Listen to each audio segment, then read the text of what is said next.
Eddie, piggyback on like the women's boxing, you're talking about they all want to unify and all those type of fights. It seems like the only places we're getting fighters that want to fight for those kind of fights are the women's division in total, and then like the lower weight divisions in men's.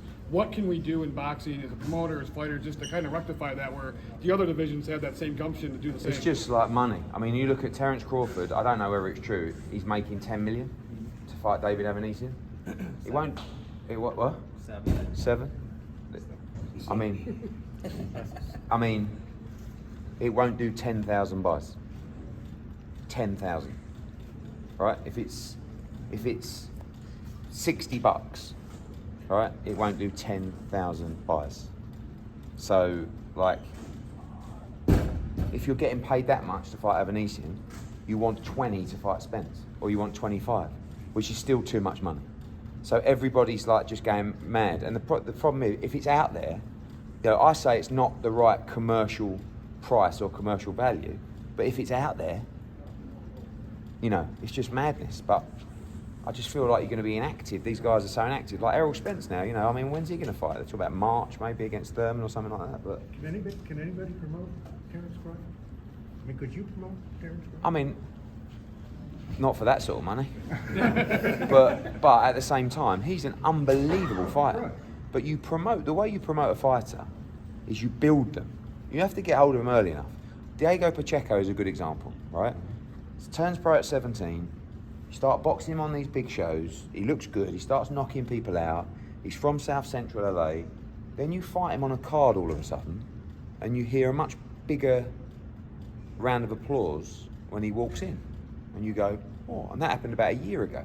Now, every show, like again tonight, and then people walk away tonight and they go, see that Diego Pacheco? Yeah, he's someone we can get behind. He's 21. When he gets to 23, he's going to be headlining in LA, and he'll be selling out the old StubHub there, right? And that's how you build a fighter. Terence Crawford is now like 34, or yeah, brilliant fighter. Pound for pound, maybe pound for pound number one. But I feel like they should have built him more.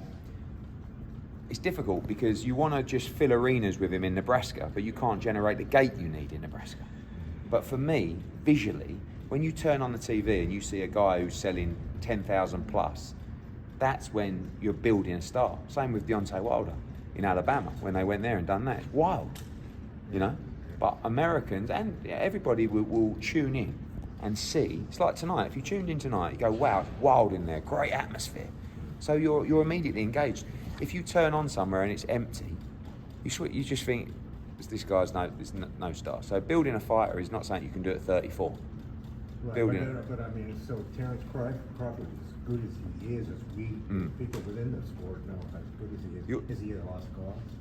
No, I mean, it's not a lost cause because he's pound for pound number one. You can't be that. But what I'm saying is, the problem you have in this country is Terence Crawford could walk down Glendale in the mall, right, or in Phoenix or wherever, and no one would have a clue who he is.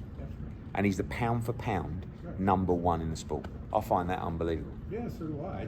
I guess my question is that how can that be good for the sport? No, it's not. But I think it's a mixture of laziness. I think it's also boxing has a tough time because there's so many different sports ahead of it in the pecking order here.